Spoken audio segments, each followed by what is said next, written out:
Welcome to a new episode of Outside the Panels with your host, Johnny the Machine Hughes.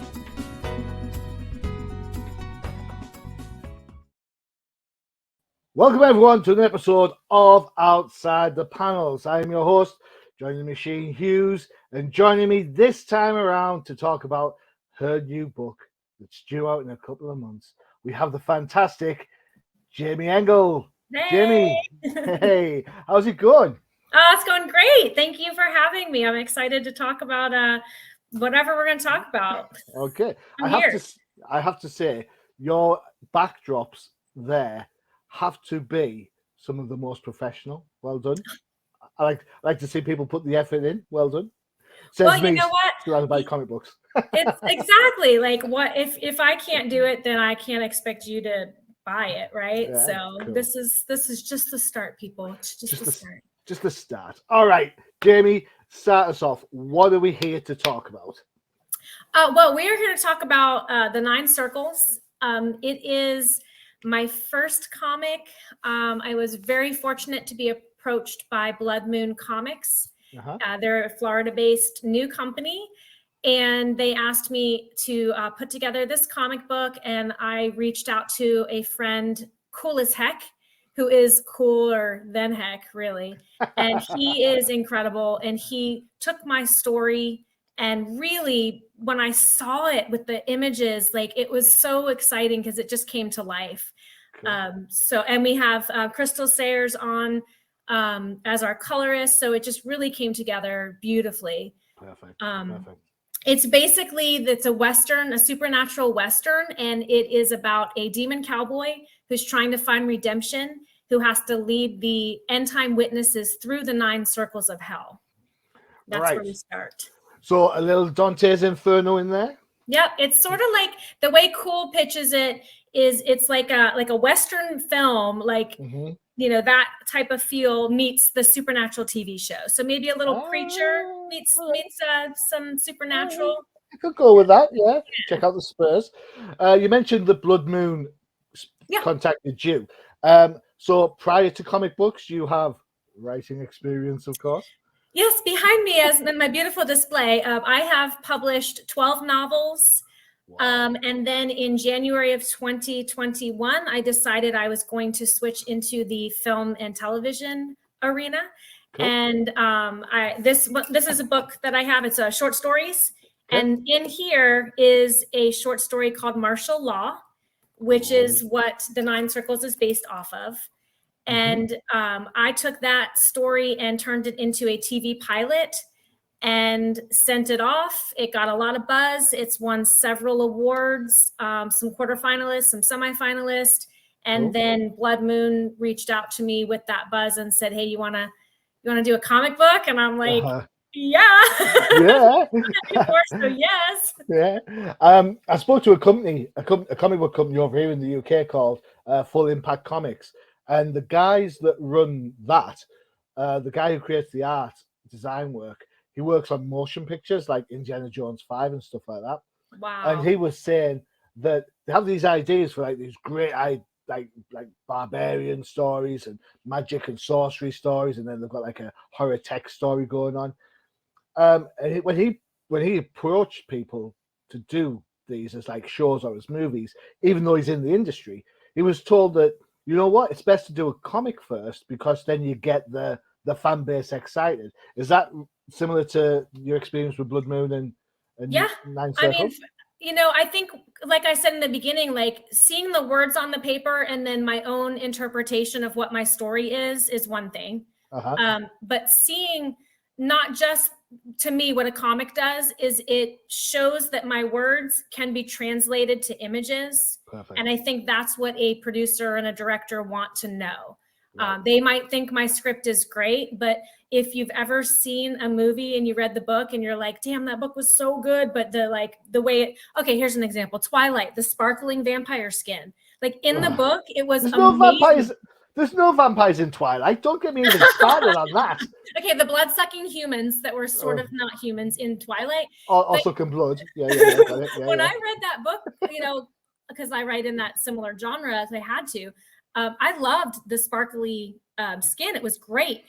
But on film, like my husband and I literally laughed out loud, as I'm sure many people did. It just didn't translate. So to me, taking a script and then having that proof of concept in a comic where you can visually see the story move is, I think it's a tremendous way to prove that what you've written can translate to film. It's really interesting because my wife loves Twilight. We all have our problems. So my wife loves Twilight, and she watched 50 Shades, right, the movie, and I said to her, "You know that 50 Shades is just Twilight fan fiction, right?" And she was like, "No, it isn't." Like, is it not really? Is it not really? You've got like, you know, Edward and that's it. So the idea that stories can translate is probably, you know, absolutely, yeah, it is. It's totally that is what that was written for. Like the people who wanted to see the next step that they didn't get from Twilight, I guess they got that from 50 Shades. For those who are reading 50 Shades, chapter 6 has got information you should all know. Just saying. Listen, I don't know, Johnny. I prefer the 50 Shades of Chicken. It's a cookbook, and if you haven't seen it, you have to look it up. The cover alone is worth purchasing. I imagine that the chicken is tied with some sort of thing. But I'm going to go with that. Twine it is. Entwined together. All right. So let's get this right. You've written books, you've written screenplays, you've written comic books. How is that different? Is it a different mindset for you when you kind of sit at the typewriter or the computer? How do you kind of change from one to the other? Yeah, like I stopped writing books temporarily just because I really want to focus on these other platforms. But when you write a book, you're like the whole cast and crew. Your costuming, your set design, you know, your craft services, your production, editing, everything. So you have to write the entire piece complete, and you kind of sell that complete package to somebody. Got it. When you're writing a television show or a feature film, you are just writing the what you want the director to shoot. You're not the casting director, you're not the costume designer, you're not, you know, the set designer. So you're just giving them enough to share your vision. Okay. And you're to me, you position it in such a way that they shoot it the way you want it shot because of how you described it. You know, like you wouldn't say, this is going to be one of those self-promotions. You wouldn't say close up on the 9 circles water bottle, but what you might say is, hold on, do that again, and I'll bring that. There you go. Shameless plug on the 9 circles water bottle that you can only get on my website. You wouldn't say close up, but you might say, you know, the light catches the words on a silver water bottle. So that way the director knows, he says, oh, that would be a great cose-up, you know, because of how you've set it up. You're like planting the little seeds of what you want to say. Yeah. And then like with a comic, the difference is I have to I've kind of moved into production. So now I have to really tell the artist, like, this is how I envision this character, if it's specific, you know, because I have a lot of demons in the 9 circles. So some of them I have some ideas of what they look like this, you know, maybe an amphibian-esque or a feline female, you know, and I just give him that much. And then I let him go, you know, and then he'll reach out to me and go, you have this character called, you know, I don't remember, Lust. I see that as twins. How do you feel about that? And I'm good with that. I love that. So so it's been, you know, it's a little different because you have to give just a little bit more of the description of the actors and the setting, so that the artist can really tell your story far better than you can, really. So do you, when you write for comic books and you've got your production history as well, do you kind of think about the camera angles of of certain aspects of characters you have to see? Because that could be like a hint towards something down the line. Yes. And in that case, I would put, you know, in parentheses, like an artist note, you know, we need to make sure we have a panel that shows this, or I would just break it down in panel form, you know, panel 6. Yeah. Cool. Close up on the water. Close up on the collector's pen. Whoa, look at that. That's cute. I love that. That's the bomb. Excellent. We don't mess around at Blood Moon Comics. You're Okay, telling we're me. for serious here. Fair enough. All right, let's have another picture then. There you go. That's one of the. Let me get rid of the. Yes, that is our variant cover for issue 1. I believe we are going complete gimmick and saying by 9, get the variant. Come on, Johnny. Fair enough. Yeah. It's fine. Go. Hey, you know what? It beats what the big 2 do, where you have to buy 100 to get the variant. So yeah, it makes sense. Makes sense. A little bit hooky, but yeah, it's cool. Thank you. It's what I do. Right. So is Kulishek, is he the guy person involved for this cover? Yeah. So I mean, he's kind of in the midst. He's got this like angelic halo, this whip. I had him with a scythe originally, and then I was at a gun show and I saw this rope, and I was like, oh my God, Simeon needs a burning rope. Like that needs to be his thing, his weapon. So it's got like supernatural light, and he just flicks it at these demons and just messes them up. It's a really fun story. It's very quirky. Like if I could cast it, Jensen Ackles might be Simeon because of his really, because of his like cheesy, quirky delivery of comedy. I think he'd be perfect. But in this, he is just going to town with all these demons and sending them to the dry wasteland where they belong. I've got to ask, why Westerns? Because I mean, the Western isn't exactly an up and coming genre. I think if I could choose what life I would be in, I would have been born in 1883. I just think that's where I feel my life was supposed to be until I realized there was no air conditioning. But that's a different story for a different podcast. I love Back to the Future 3. Like it's one of my favorite films.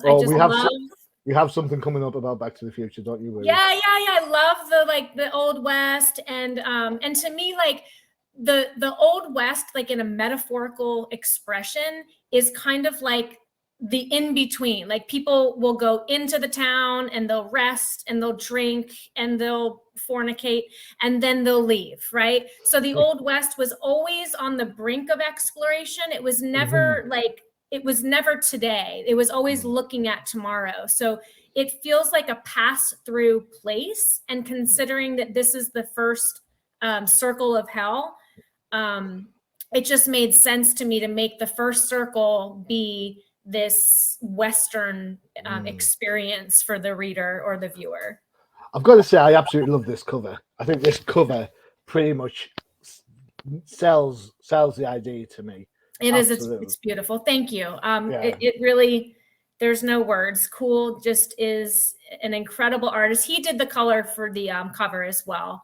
Cool. And it's just beautiful. He just really is such a joy to work with. He works for Marvel. I'm totally going to botch this, but when you buy the cards, like one of those cards might be his. Okay.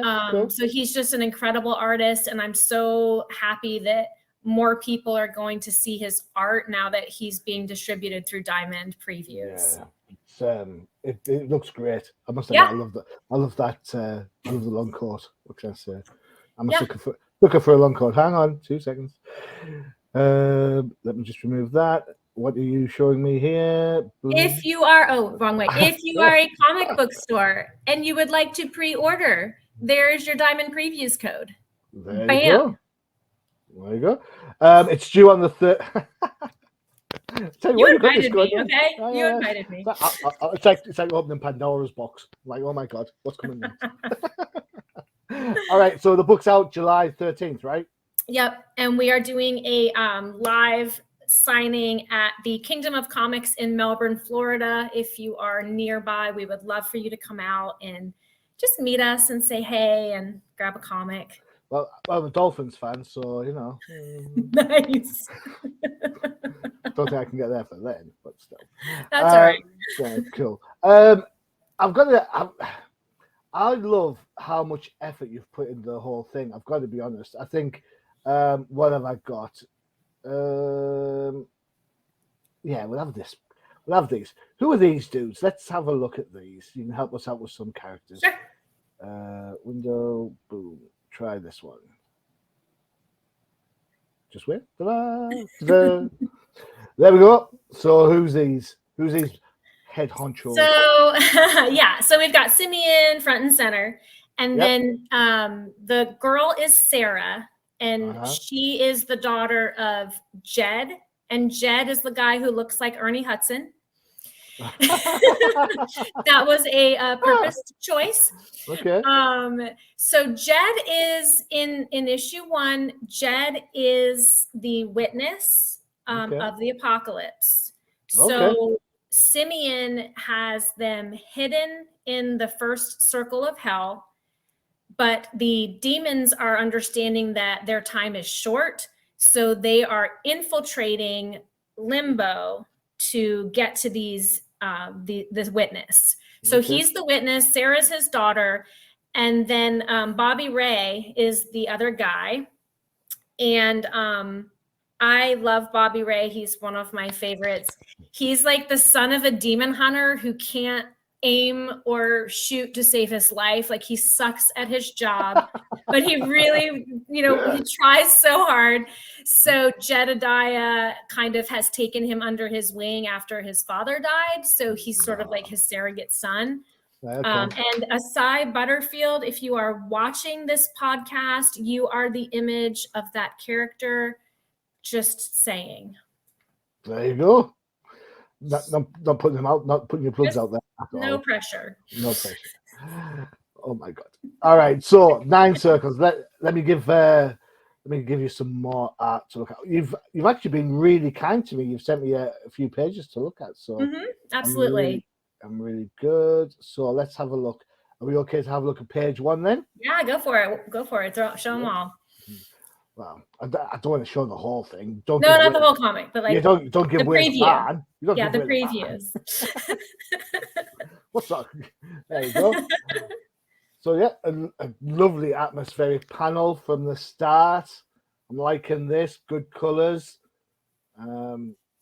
Candles. Oh, what's going on? Who's that? Who's that in the confessional? Oh no! Who can it be? Who can it be? Oh no! How's it? It's called 9 Circles. Does it run for more than 9 issues? Yes. There's the trick you missed. Yeah. If we continue, we will do. Like, this is a martial law story, so we would do the second layer, the second circle. Is I want to say it's lust, and it's where I think Cleopatra rules, and it's during a hurricane. So it's like a perpetual hurricane on the second layer of hell. So the concept of the TV show is that they go through all 9 layers for season 1 through the 9 circles. And then there's also 9 circles, but they're not called circles of heaven. Like, there's 9 realms or something. So I have like the idea that maybe season 2, we go into the 9 heavenly realms and kind of do the same thing. Okay, cool. Excellent. Brilliant. Right. We'll take a quick break there then before we show some more art and get into some merch. Amongst other things. Inspiration wise, what sort of comic book? Are you a comic book reader in the past, Jaimie? No, I've always wanted to be, kind of like I used to want to be a red wine drinker, and I had to figure out how to do that. You normally just crack the bottle, pour, and sip.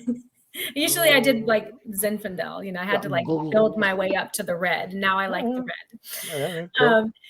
So I always tried, like, my husband is diehard comic book guy, and so I always wanted to be a comic book reader. So I would always try, but I was disconnected with the picture and the word. I would find myself just reading and not looking. Like when you watch subtitles on a TV show, like I just found myself just reading and I don't watch. So it's awful. My stepdaughter, she will put something on the telly, then she'll go on her phone, then she'll put the subtitles on. And I'm like, what is going on? It's crazy. So your husband, what's our books your husband into? Is he a Marvel? Is he a DC guy? I think he's more on the Marvel side because I know he got me into. I mean, he gave me a ton of comics. He gave me Walking Dead first, and then he gave me Joe King. He has a graphic novel, and I read that, and I absolutely loved everything. It was amazing. So that got me like I got it. You know, like I understood how to figure it out and do it properly, and really enjoy and appreciate all of it. And then Cool had me read how to write comics. I don't remember the author, but it's written as a comic. Okay, cool. On how to understand comics. Oh, I've got this book. It's written by Peter David. Yeah. Okay. Yes, that one. How to understanding comics, right? Yeah. It was brilliant, and just learning the history of it and how, like, you know, realistically, this has been around since cave drawings. You know, we have comics on murals, and it was just a brilliant, insightful look into comics. So. Cool. I really enjoyed that, and I find myself leaning more toward the Joe Hill and the Ennis, you know, like Preacher, and just those stories are more interesting to me than more so than the superheroes, even though I love them. I just feel like my mind is already like imprisoned in the visuals that the, you know, film industry has given me, that it's hard for me to look at the comic second. You know? Yeah, that's fair enough. Fair enough. Yeah. All right then. So, as a, I suppose, as an introduction for yourself, and of course for your husband who loves Marvel, here's an advert for our Marvel show. It is the No Prize Podcast.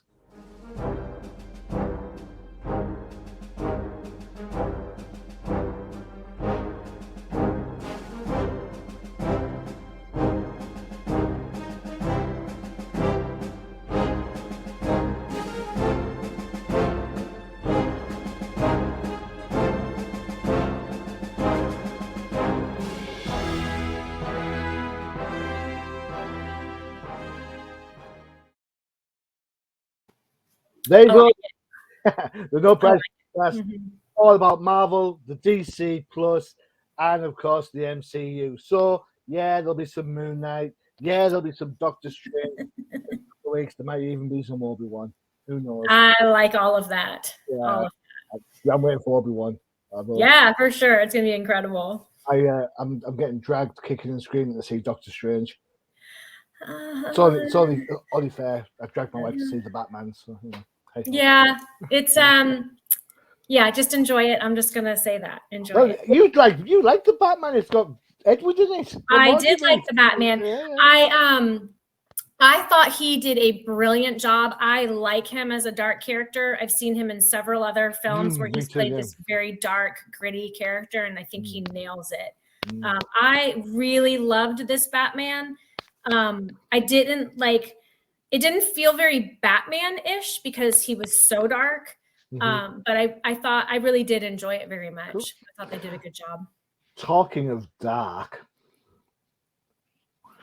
Yes. Boom. How dark are these colors on this page? This is page 2, so this falls on from the last one.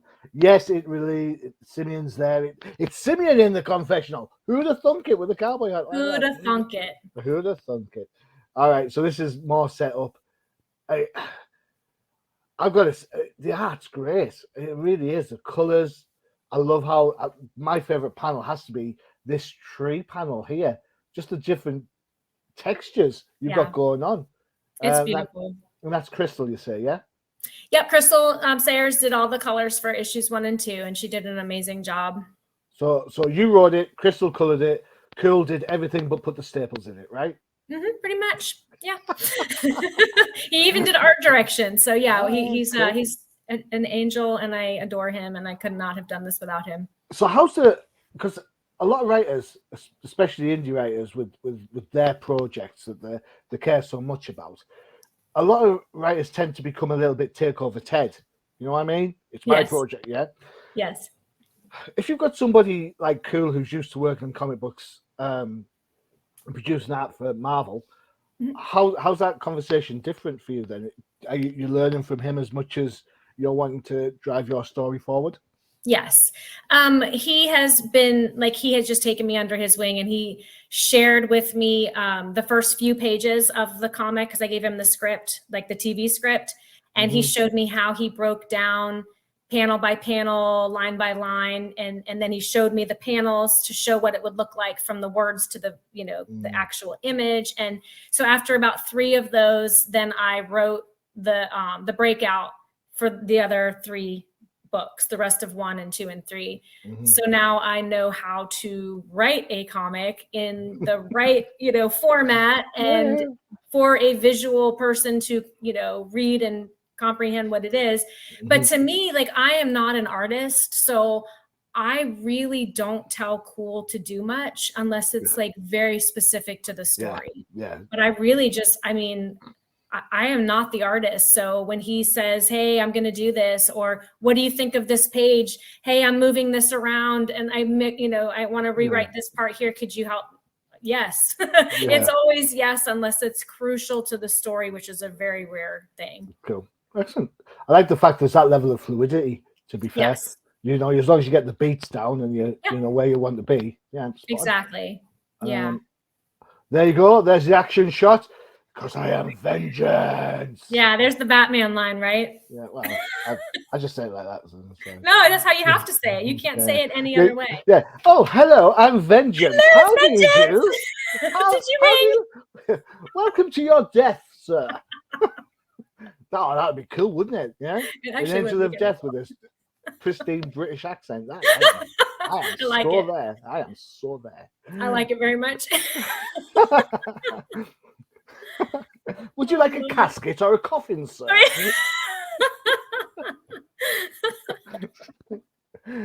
Oh my god, it just never stops. All right, okay. So the action panel you've got going on there. This is the, pardon the phrase, it's the kicker. It's the thing that's going to start the ball rolling. You've had your 2-page kind of intro, and this is where certain excrement hits certain rotating devices.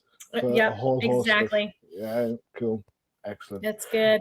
Yeah, I like. Oh, man, yeah, it looks a fun book, and that's what this panel with where he's got the gun and the kicking and so on. You think in the first couple of panels it's going to be like super serious. Yeah. Yeah. And then this comes along, you're like, what? Bam! Is it supposed to be funny? What's going on? So I like the fact that you're kind of mixing your kind of tropes a little bit there. You know, you've got the obvious horror elements, and then you've thrown in some comedy just to keep it in. Is this an all ages book, or is it aimed at a certain market? Is it a what book? Is it all ages? Or I think like PG-13, because there's some this is probably the worst that we have. This is the issue 2 variant cover. Oh. How many copies do I have to get that cover then? 9, because we're cheesy. Oh, 9. Man, but maybe after the show. Yeah. But I told Cool, I said, there's a scene, but in my past I go to schools, I talk to kids, so I would like to be able to go to high schools and bring this book with me, and so I wanted to keep it PG-13. So he did a great job of keeping everything where it's supposed to be. Cool, excellent. You've got some merch going on. I had a quick look through some of the stuff you've got. I quite like the look of these. He says, flicking through images. Yes. The black one looks the bomb. Mm-hmm. I like that. I'm liking the black one. Yeah, they're great. It's fun. I really love creating the merch and the products to go with it. And just, I don't know, just to me, it just makes it more fun. And it gives me something to create in between books or comics or TV shows. So do you know what I think? My wife and I have this discussion all the time, because we buy like T-shirts and all that sort of stuff. I'm not a big fan of the obvious shirt, you know what I mean? Yeah. So my wife, she bought me a few years back Parma Consolidated. It's like the P with Consolidated. And if you don't know anything about Arrow, or Yes. you have no idea what that T-shirt's about. Right, but So you know. yeah, I know what it is. She knows, right? And we look at it and Yeah. go, yeah. No, yeah, So- I have like a sweatsuit, like a tracksuit that I got from I cannot remember the name of it right now, but it's from Stranger Things. It's like the high school logo. Yeah. And you know, if you don't know the show, then you don't get it. But so I love that too. It's more fun. Stuff like that, yeah, like the corporation and the Resident Evil. Yeah, exactly. They got a T-shirt with the brand on. You're like, well, what is that all about? Yeah, my name is. Yeah, yeah, geek. All right. How you do?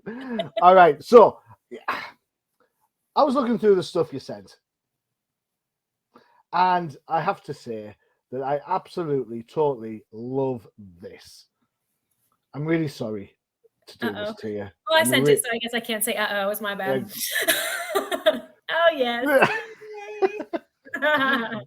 So cosplayer. So you cosplay lots of different characters? Mostly like just my favorite pop culture characters. This is my favorite. This is Martina McFly. Somewhere in the space-time continuum, Marty became Martina. It could happen. Well, hey, tell you what, we started watching last night, High Fidelity, the TV show. Yeah? With Zoe Kravitz. It's a good one? Well, I've read the book. Okay. And I've seen the film. So it's kind of thing. In the film, it's Rob is played by John Cusack. Oh, nice. Right? And then in the TV show, it's Robin, or Rob, played by Zoe Kravitz. So okay. they do the whole... Yeah, yep. So lots of things are the same, but kind of flipped around. Right, which is kind of cool. Yeah. Although I had to point out to my wife who she was. I was like, do you recognize her? Like, no, I have no idea. I was like, yeah, you do. Yeah. Take off the dreads, put her in some leather, and yeah. There you go. New character. So you've got Martine McFly. I noticed you've got a Spider Gwen kicking around. Yes, Spider Gwen. So you've got dark hair. Why not Jessica Drew? What's wrong with Jessica Drew? Listen, maybe I should have like an Amazon account open to the public and people can just buy things and I'll just click them. How's that? I like that idea. Yeah, yes, for sure. There's so many I want to do. I really want to do. I love the Star Wars Rey character. I'd love to do that. There's just a lot. I love I say Teen Titans Go because that was my first introduction to Titans. But I love Raven. I have a friend on our podcast, the Definitive Crusade. I always threaten him that if he doesn't watch what he's doing, I'm going to make him read a Teen Titans Go book. So I don't know if I could read one, but man, those little characters are hysterical. I got into an argument. a little while ago. Let's see your thoughts on this because you like Rey as a Star Wars character. Someone was whinging on Twitter about how Star Wars, the new movies, aren't as good as the first three and yada yada. You've heard it all before. Right. And so then I posted this theory out there. So, well, have you ever thought about the consideration that Star Wars is really just a kid's movie? And the fact is, you're now 50, looking at it with 50-year-old eyes, not the 6-year-old you were when you first saw Star Wars. Yeah. Yeah, I mean, it is the classic hero's journey. I mean, there's violence, but there's no blood. There's no sex. I mean, it's definitely a younger audience appeal. It's got that like that little boy wanting to be a superhero, sci-fi. Yeah, it's a Western. It's the Magnificent. It's a gunslinger. Yeah, it's Magnificent Seven in space. Yeah, it is. I mean, there's a reason that it's still. I mean, there's a reason there's a theme park for it. I mean, it's amazing. My dog's name is Ahsoka. My oldest son's name is Lucas. My youngest son was going to be Leia because I wanted to open the slider and be like, Luke, Leia, lunchtime. But he ended up being Chewbacca. Yeah, right. That's what I call my hubby. No, just kidding. So my daughter is a boy, and his name is Ezra. And I remember when he was like 8 or something, 9, he comes running into the living room and he's like, Mom, Dad, I'm a Jedi, because he's watching, I think it was Rebels, and the main character is Ezra, and he was freaking out. So the Force is strong with us. We even came up with a Jedi name for him. So it's a gift. Yeah, cool. I have a son called Lucas, and people ask me, is he named after Star Wars? And I say, no, if he was named after Star Wars, his name would be Han Chewbacca Stormtrooper Hughes. That is the truth. Okay, so that's a great name, though. If I have another kid, that's it. That's it. That's like double-barreled and then some, right? Of course, he wouldn't be able to play sports because whatever he aims for, he'd miss, being a stormtrooper. But, yeah, it would be it'd be hard to yell all that really fast. Yeah. We'd have to shorten it. Yeah. Well, but if he did play sports, he would suck at it because they can't shoot. I know. Oh yes. No, my luck, he'd get traded for the Dolphins, and then I'd totally be screwed, wouldn't I? Really, to be fair. Oh my God. What can I say? I love the Dolphins. My Dolphins are my team, man. Don't be dissing my team. Yeah. All right, so we'll have a quick look at this. This is going to be your this is your website. There you go. Yep. There you go. So $4.99 excludes sales tax and shipping. There's the cover we looked at earlier. Perfect. Spot on. I would like you to know that when I did some digging around for this, I wonder if I've still got it in my history. Give me 2 seconds. Yes, I do. You may be pleased to know, he says, looking for it dramatically. Where's it at? Ah, there it is. Perfect. All right, here we go. I really want to show you this because I thought it was really cool. You might not think it's so cool, but hey ho. Well, no, so far we've been pretty, Yeah, you've enjoyed it so far. There you go. Looking at this is the forbiddenplanet.com website. So this is, there you go. Check it out. It's in pounds and pence. It is in pounds. And look, our image didn't translate over. Not yet, but so sad. What you got to think about, is you're international, baby. There you go. That's right. The amount of small press or indie books I see that are just US only.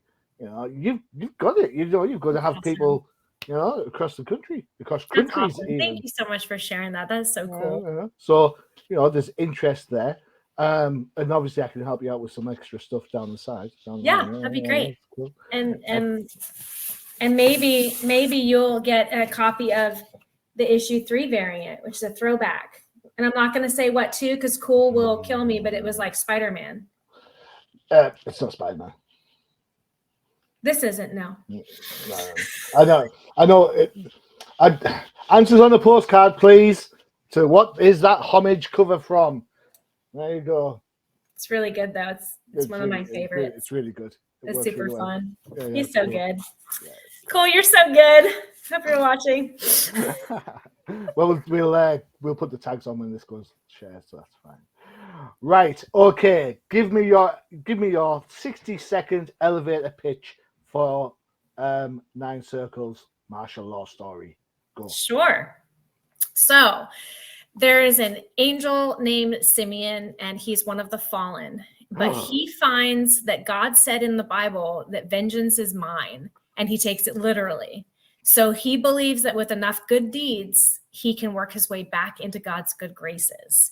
So his first task to prove that he can is to lead the end-time witness through the 9 circles of hell. Only an angel who seems to be a friend might be using him to get his own ulterior motives met.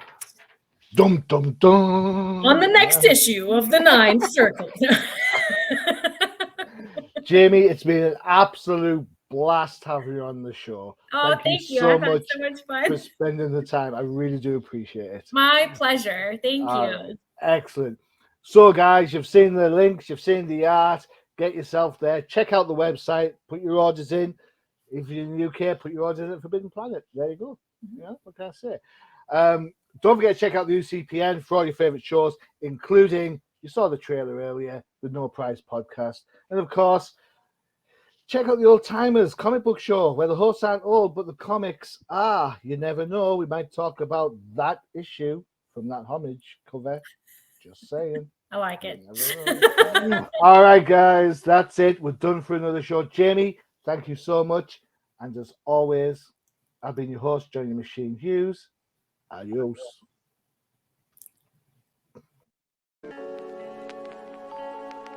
Visit undercovercapes.com for the latest and greatest podcasts via the Undercover Capes Podcast Network. Also visit our parent company website, comiccrusaders.com, all about comic pop culture.